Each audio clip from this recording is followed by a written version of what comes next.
Donc quelques mots pour commencer sur Alkern. Nous, on est industriel des matériaux de construction à destination du BTP.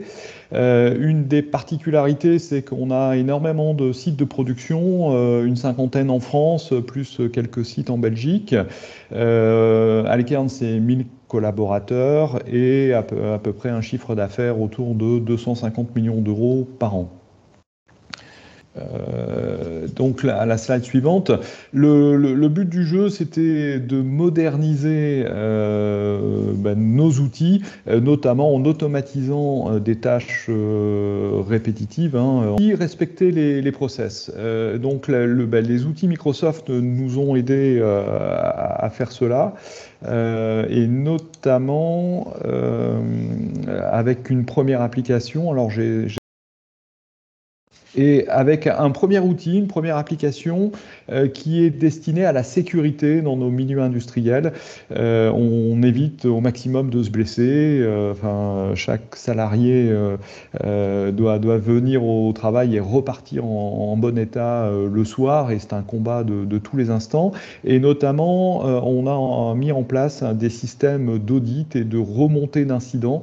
On en recense à peu près 1000 par an, on en remonte à peu près 1000 par an. Et l'intérêt de l'application sur smartphone, c'est qu'en plus, on peut prendre facilement les photos pour étayer un petit peu nos propos.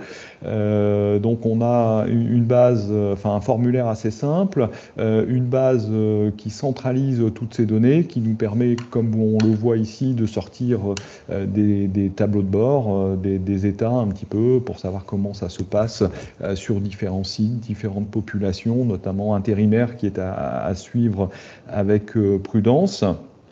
Et un autre point qui est important, c'est la gestion de plans d'action, puisque sur chaque incident, bien souvent, ça génère une action. Ça peut être très simple, c'est enlever un élément sur lequel on pourrait trébucher, par exemple, ou ça peut être des actions un peu plus lourdes qui méritent investissement de notre part. Et donc, l'outil nous aide à gérer aussi tout un plan d'action en fonction de priorités.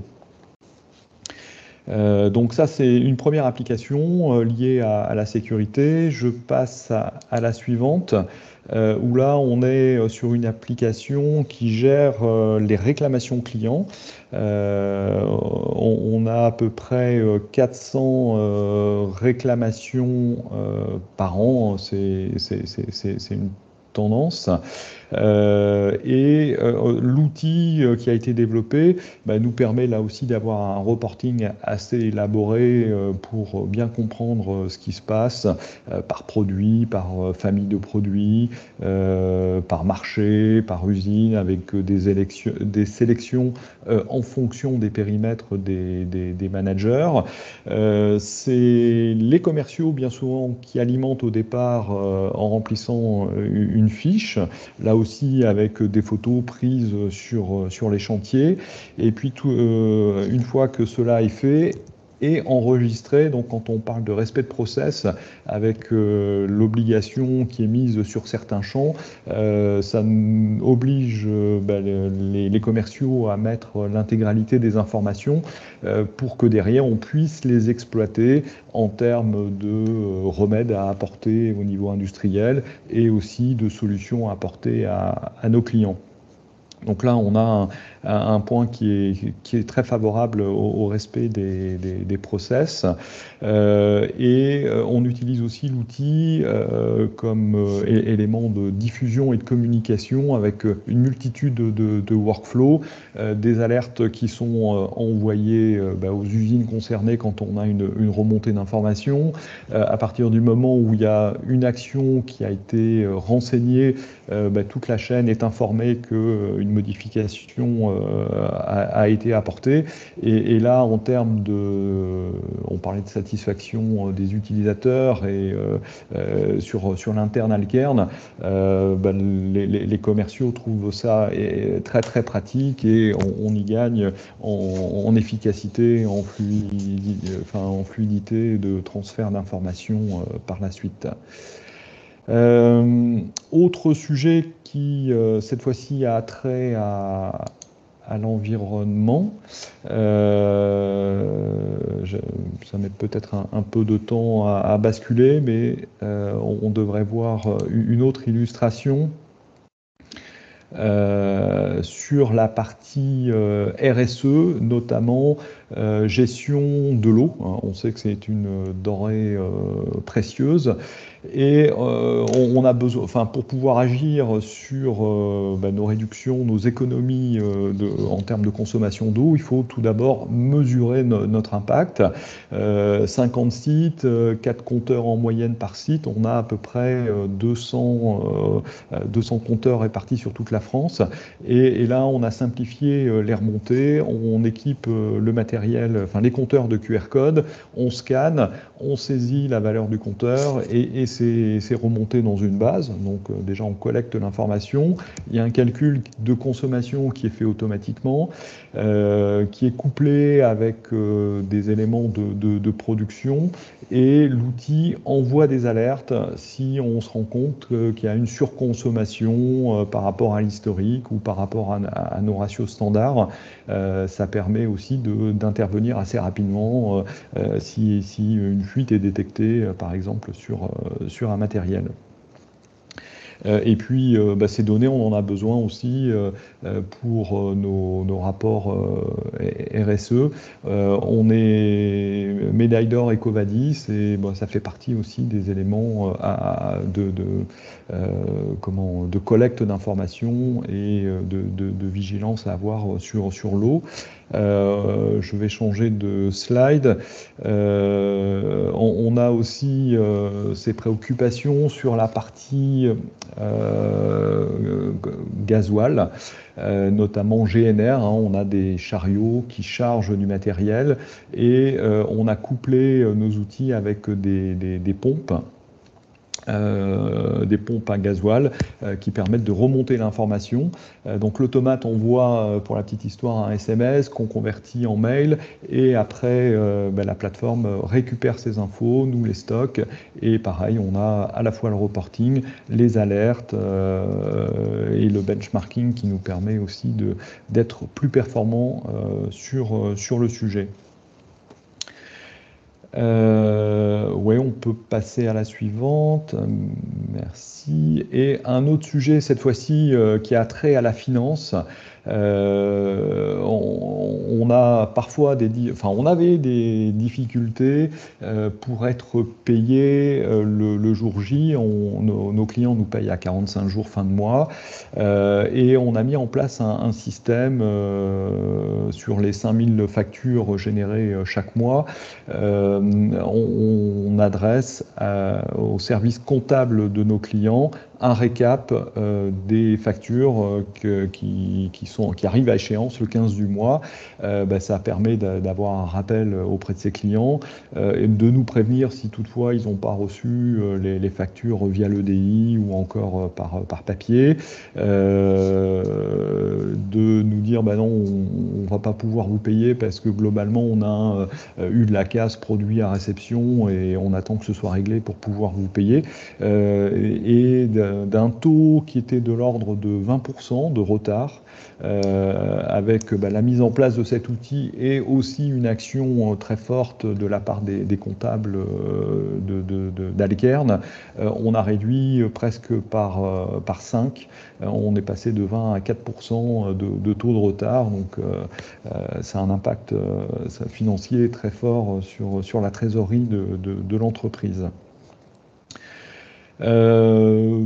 Voilà un petit peu pour, en guise d'illustration, quelques outils qui nous permettent justement d'améliorer la qualité de vie au travail et surtout l'efficacité en supprimant beaucoup de tâches répétitives. Si je reviens sur les notions d'envoi de mails aux clients, 5000 factures, c'est 1200 mails à gérer. Si on les fait à la mano, ça nous prend un temps fou. Voilà, c'est quelques illustrations de cet avantage Power Platform. Donc un grand merci à Javista qui nous a accompagnés sur le sujet. Et puis j'ai une pensée aussi particulière pour Jennifer qui est dans l'équipe Javista, avec laquelle on travaille au quotidien et elle y est pour beaucoup dans la concrétisation de ces outils. Très bien, merci Eric. C'est vrai qu'effectivement, après, donc là, il y a quelques exemples qui finalement aussi sont des exemples d'applications, et ça, c'est peut-être la précision, peut-être des questions que certains doivent se poser sur voilà, combien de temps ça a pu mettre effectivement pour faire ces applications. Donc là, en fait, je crois que chacune d'entre elles, finalement, c'est des éléments qui ont pu être mis de façon progressive. On en a fait une, puis une suivante, puis une suivante. Mais finalement, chacune d'entre elles a été mise en place en quelques jours ou quelques semaines. C'est bien ça? C'est ça, tout à fait. Et si je reviens sur l'envoi de mails automatique, c'est une appli qui a demandé 1 ou 2 journées de développement et qui a eu un impact très très fort. Si on reprend une autre application, l'application SAV, qui est sûrement la plus aboutie dans notre portefeuille d'appli, effectivement, elle s'est construite en plusieurs phases. Et là, ça a été au moins une semaine de développement si on met tout bout à bout pour réaliser cette appli. Ouais. Donc, mais du coup, si effectivement là la solution low-code no-code finalement répond à l'attente de se dire finalement qu'on peut faire quelque chose de façon assez rapide pour répondre à des enjeux métiers, alors que finalement si c'était une autre technologie qui avait été choisie, ça aurait peut-être pris plus de temps, il aurait peut-être fallu dédier ça aux équipes informatiques, qui auraient mis ça dans la roadmap, et puis finalement ça aurait peut-être été voilà, plus long, plus long en termes de délai, plus long peut-être aussi en termes de réalisation. Euh, et c'est ça finalement aussi un des enjeux, je ne l'ai pas évoqué tout à l'heure, mais certains l'ont compris, c'est que finalement, en ayant cette technologie low-code, no-code, eh bien, on peut réaliser plus rapidement des éléments, voire, alors là, ici, effectivement, avec Eric, voilà, c'est nos équipes qui ont réalisé, mais avec certains clients, effectivement, voilà, soit c'est les équipes IT qui vont réaliser suite voilà, à un accompagnement, soit finalement, ça peut être aussi les collaborateurs métiers, une fois ils ont été eh bien, formés, accompagnés, ils deviennent voilà ce qu'on appelle un peu dans le jargon avec cette terminologie en anglo-saxonne des citizen développeurs. Voilà, c'est les métiers. Voilà, bon, il faut être un petit peu, voilà, avoir peut-être un peu l'habitude, voilà, de mettre les mains, voilà, dans la réalisation d'applications, mais qui peuvent réaliser du coup, parce que finalement cette logique de création et certains d'entre vous là qui ont suivi nos formations autour de Power Platform, voilà, on peut réaliser certaines applications de façon assez simple et finalement, de façon assez rapide et efficace, on peut répondre eh bien, voilà, des enjeux métiers très importants. Et c'est un complément par rapport à ce que Antoine dit. On a un chef de projet qui n'avait pas suivi de formation et en repartant d'un tableau SharePoint de synthèse des données alimentées par une appli, a construit des vues sous Power Apps, des tableaux de bord personnalisés pour son besoin. Et j'étais assez surpris parce que sans aucune formation spécifique sur l'outil, bon, il s'est renseigné un petit peu, mais il a passé quelques heures et il a pu se construire une vue très, très pratique pour son boulot de chef de projet. Donc effectivement, ça peut être très accessible aussi pour les métiers. D'accord. Alors, donc, ça, c'est quelques exemples qu'on a réalisés avec vous. Je crois qu'après, il y a effectivement d'autres applications, mais je crois que vous l'avez évoqué tout à l'heure, là, sur la partie relevé de compteur. Il y a d'autres applications qui sont voilà, en prévision. Voilà, il n'y a pas juste effectivement ces applications là, qui sont réalisées. Voilà, vous envisagez la réalisation d'autres applications avec cette technologie. Oui, tout à fait. Et puis, une application arrivant, ça suscite des demandes de d'autres métiers, de l'interne, en disant, bah ouais, j'ai vu telle appli pour la sécurité. Moi, j'aimerais aussi avoir quelque chose de similaire en termes de formulaire. Et voilà, ça remonte un petit peu comme ça, enfin, les besoins et les nouvelles applications à mettre en place. Bon, je n'ai pas tout cité en termes d'application. On a une application qui nous permet de reconnaître des palettes en bois. La plupart de nos produits sont transportés sur une palette bois, mais on a 140 modèles chez Algern, hein, donc pas les mêmes au niveau de chaque site. Et quand les clients nous les ramènent, la plupart des caristes ou des chefs de parc, on n'arrivait pas à identifier l'origine de ces palettes.